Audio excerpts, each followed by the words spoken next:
C'était ma 12e année dans le métier. Assez pour ne plus avoir peur.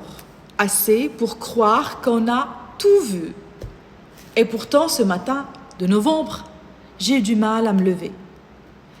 Pas malade, pas triste, juste vide. Un grand vide. Je suis entrée en classe comme d'habitude, j'ai écrit la date au tableau, j'ai regardé les visages devant moi, 24 élèves, 24 histoires, et pour la première fois depuis des années, je n'ai rien ressenti.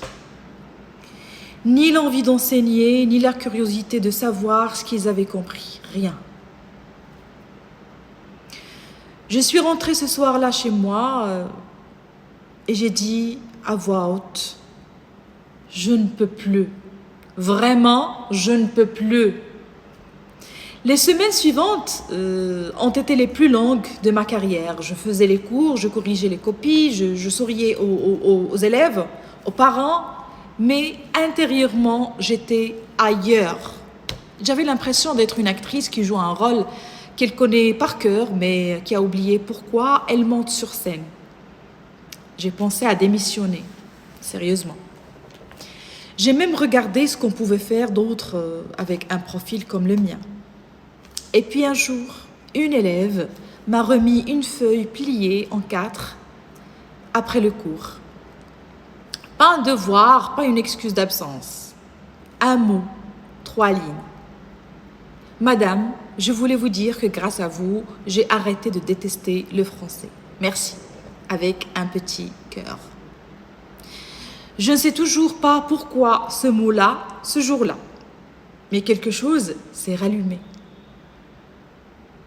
L'épuisement des enseignants, on en parle peu.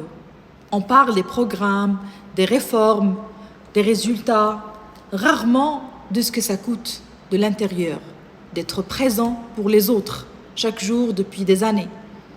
Ce que j'ai compris cette année-là, tenir n'est pas une évidence.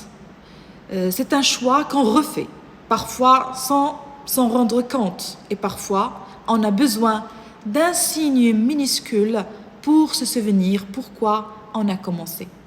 Je suis toujours là, 19 ans après, mais mes débuts, je pousse encore cette porte le matin. Parce que c'est facile, parce que ça a du sens. Et les jours où j'oublie, je repense toujours à cette feuille pliée en 4. À la prochaine.